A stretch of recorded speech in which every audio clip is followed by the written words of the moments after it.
চলে যান, rickshaw CNG এখানে জ্যাম না করে জাদুঘরের সামনে দিয়ে চলে যান।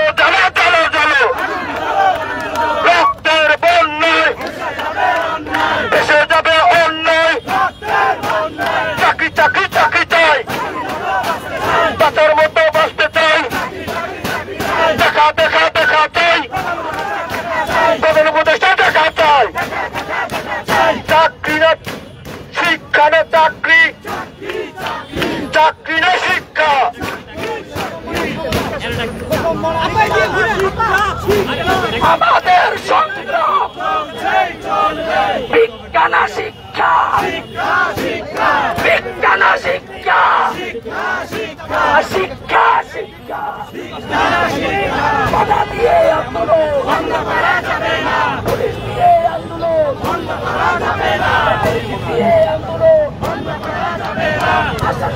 প্রতিবন্ধী শিক্ষার্থী গ্র্যাজুয়েটরা যখন তাদের যেই লং মার্চ টু যমুনা কর্মসূচি শাহবাগের কাছাকাছি চলে আসে, তাদের কর্মসূচি, সেখানে পুলিশ বাধা প্রদান করে এবং এই মুহূর্তে ঠিক শাহবাগ থানার সামনে মুখোমুখি অবস্থায় রয়েছে প্রতিবন্ধী গ্র্যাজুয়েট শিক্ষার্থী এবং পুলিশ, অর্থাৎ পুলিশের বাধার মুখে পড়ে তাদের লং মার্চ টু যমুনা কর্মসূচি এখানে এখন পর্যন্ত আটকে রয়েছে।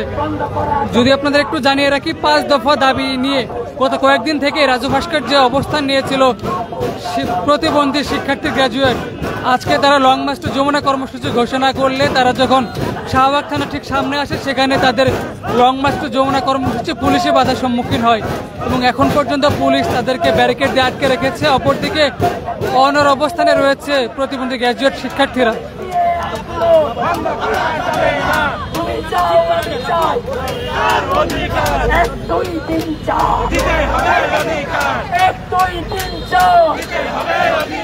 যেতে চাই, যেতে চাই, যেতে চাই, যেতে চাই, দেখা দেখা দেখা চাই, দেখা চাই, দেখা চাই, আর যেতে চাই, যেতে চাই, আর যমুনাতে যেতে চাই।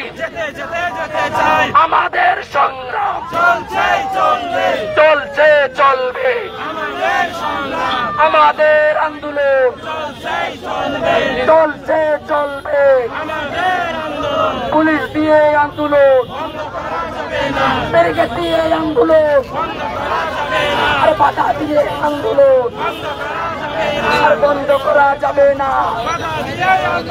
রাজপথে সংগ্রাম চলতে চলবে, রাজপথে সংগ্রাম, অধিকারের সংগ্রাম, অধিকারের সংগ্রাম, বেঁচে থাকার সংগ্রাম চলছে চলবে। তুমি কে আমি কে, বাংলাদেশ বাংলাদেশ,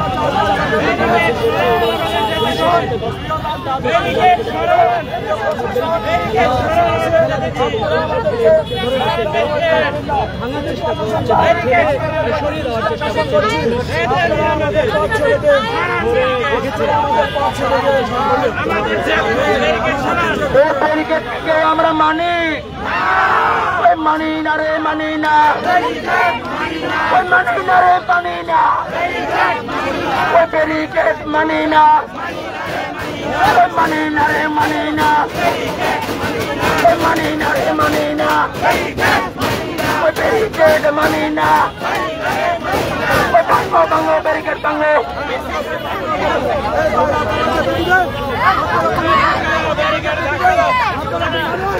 প্রিয় সংগ্রামী বন্ধুরা, আপনারা জানেন আমরা গত রবিবার থেকে এই পর্যন্ত আজকে বুধবার, এই সময়গুলোতে আমরা রাজপথে রয়েছি।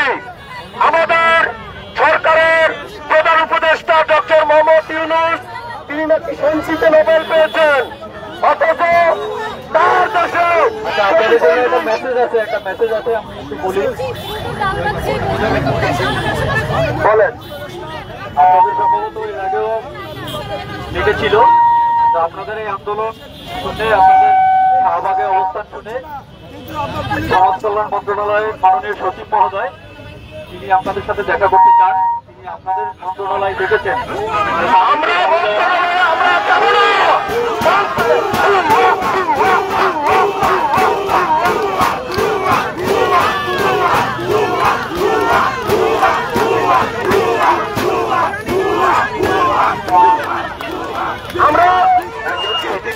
মন্ত্রণালয় দেখেছে, আমি মনে করি আপনাদের তার সাথে কথা বলতে যাওয়া উচিত। শোনেন, অফিসে গিয়ে আপনাদের যে দাবি দেওয়া সেটা উপস্থাপন করলে আপনাদের জন্য ভালো কিছু হবে। সম্মানিত পুলিশ ভাই, আপনাকে বলছি, গতকালকে আমরা প্রধান সমাজ কল্যাণ উপদেষ্টার কাছে গিয়েছিলাম। উপদেষ্টা বলে